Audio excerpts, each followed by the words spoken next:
Hey everyone, Brian here, welcoming all of you ladies and gentlemen and role players across the world to another set of D&D stories. This time we're going to be reading two stories about memories of what it was like to role play when you were younger. Both are written by Minus the Silent Observer on the subreddit DnDStories.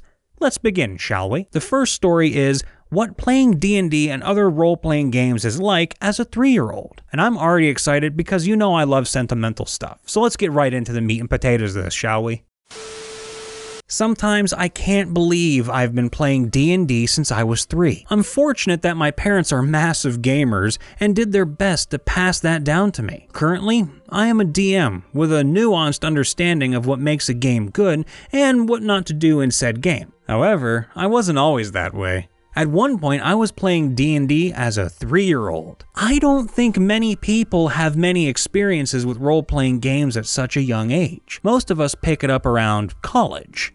So I thought this would be a fairly interesting post for you all. Here we go. We all tend to forget a lot of what happens when we're 3, but 2 role-playing experiences stick out to me. The first was a D&D game where I played some sort of shape-shifting Western dragon, probably red, and was the main muscle of the party. In fact, I think I was OP considering what went down. I don't remember the rest of the party or the context of the campaign. I only remember that my father was among them and he was good friends with everyone at the table. Me and another PC were a long ways away from the rest of the party, and while I don't know what we were doing out there, I'm going to say we were out getting food. The DM cuts away from us to the rest of the party, who is back at camp and sets a scene where 4 prismatic dragons ambush them. I heard this and my 3-year-old brain said, "That's not good. I need to get over there." So my character, who is well out of hearing range and has no way to know this is happening back at camp, does a full 180 and transforms into a dragon, roaring all the way back to camp. As I recall, the other players tried to explain that such a thing wasn't possible, but I was a dumb 3-year-old.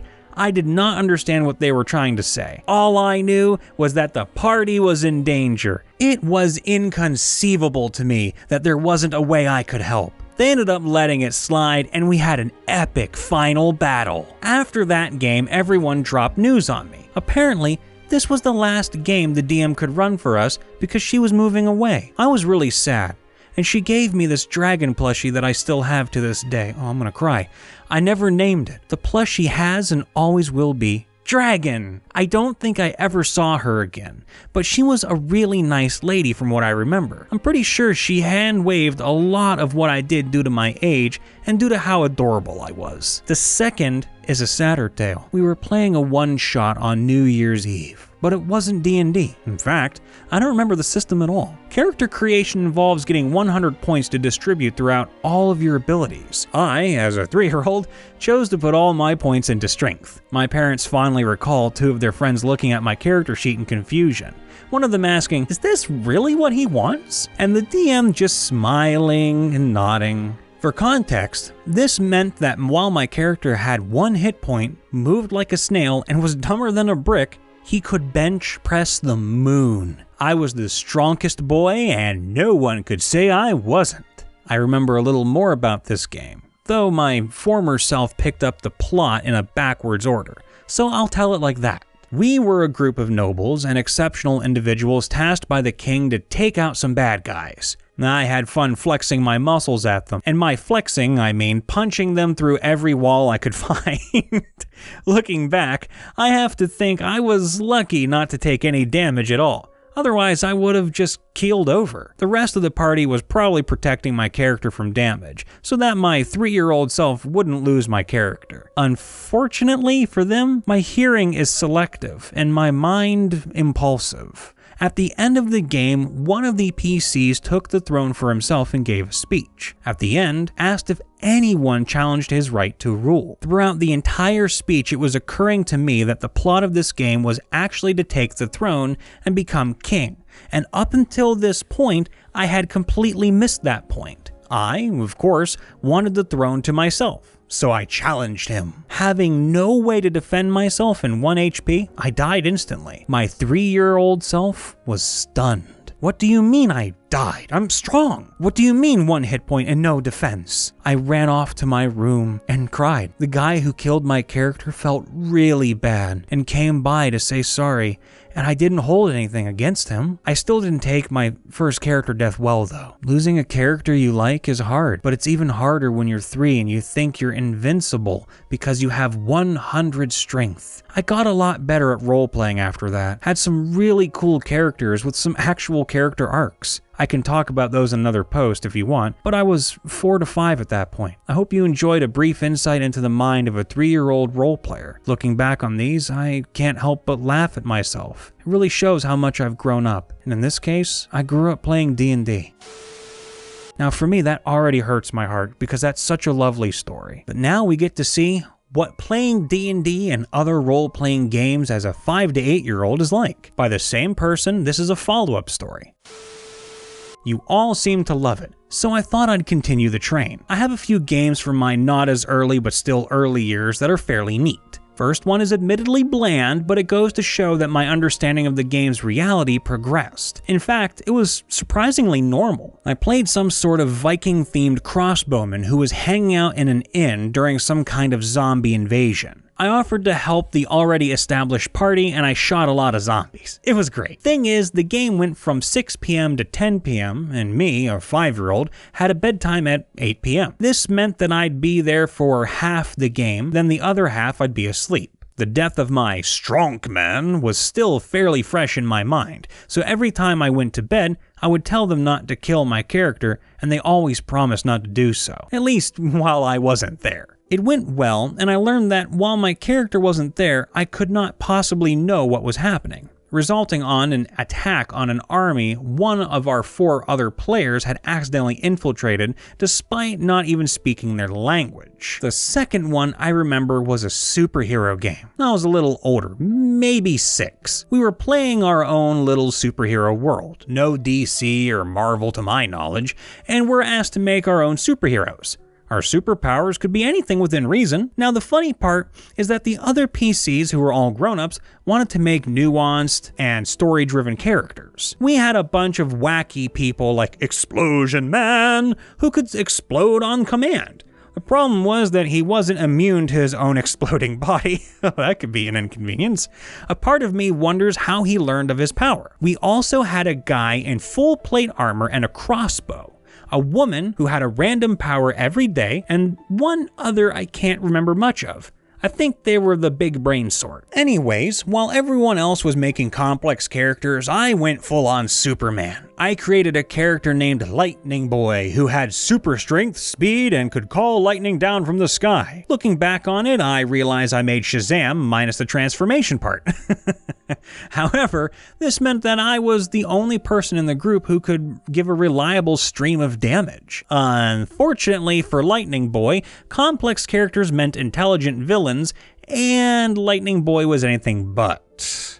I remember one of the villains managed to take our big brain boy hostage at one point, and I was the only hero left standing. The whole game I had been doing the whole "nothing shall stand in the way of justice" thing, and that meant I could never let the villains have their way. So I asked our DM if I could just lightning bolt them all. Everyone pointed out that if I did that, our big brain boy would get electrocuted as well.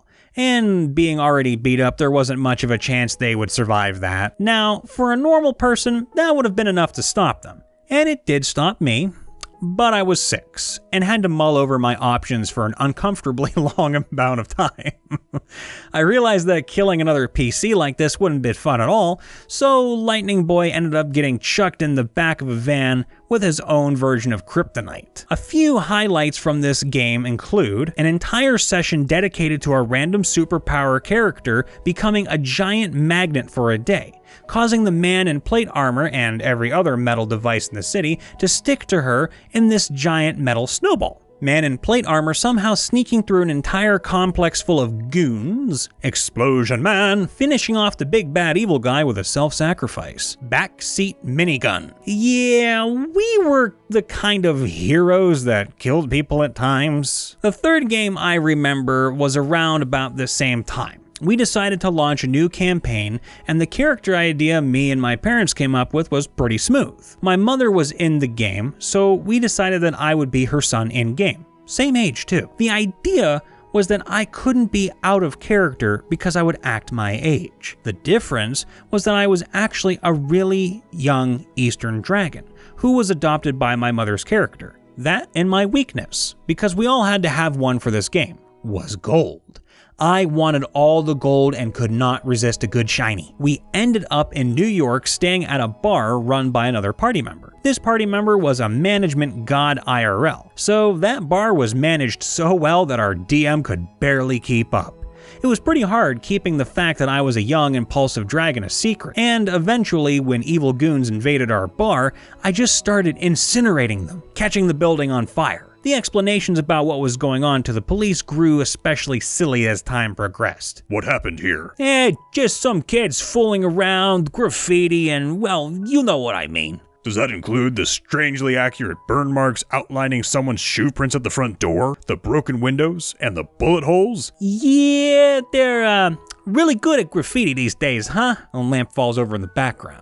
Our janitor, who was a clean freak to the supernatural degree, was very agitated that day. I remember a time, for a reason I cannot remember, I was dropped off at a church my mother knew about and told to stay put no matter what. I think where she was going, she couldn't keep track of me. Anyway, the big bad evil guy finds out that the dragon he's after is at the church all alone and sends some people to go get me. They lure me out front with a shiny jacket. Luckily for everyone except the bad guys, my 6-year-old self valued the words of my mother over a shiny jacket. As soon as the jacket was placed in the car and out of sight, I bolted. I bet they regret not offering more than just a jacket. The end to this one was pretty gruesome. We became wanted by not just our magical big bad evil guy, but the government as well. And it was pretty evident that we would be hunted for the rest of our lives. The only option was to fake our deaths, so while everyone hopped on my back and I flew to the nearest uninhabited island, our janitor stayed behind and opened a box. The box contained a powerful magic that ripped out the souls of everyone in downtown New York before turning them into dust. No one came after us after that. But damn! The last one I remember from those days is the one my parents talk about an awful lot. It was another superhero game, but this time I decided to go the complex route. I was an octopus. I had 2 powers besides being as intelligent as your average human. I was able to breathe air, I still needed to moisturize every day, and being able to convince anyone I was human. I couldn't talk, so I could try and convey messages through the color of my skin. Danger equaled red, black, red, black, red, black, red, black. Happy equals yellow and black spots. Sad equals blue with cyan stripes. I don't know what the fuck or panic is a rainbow, and so forth. It was a lot of fun shouting colors at everyone. You have to get really creative communicating to the party when you've used your natural octopus abilities to sneak into the villain's lair and hear his evil plans. Being an octopus was fun as fuck. I got to blend in with everything like a true sneaky boy, and descriptions of a human walking down the street like it's his first time using legs is amazing. Hey, I could convince people I was human, but acting human? That's another thing entirely. Anyways, from there I really started getting into the whole role-playing part of role-playing games, and I've never looked back. Until now, that is. I grew up with role-playing games and games in general.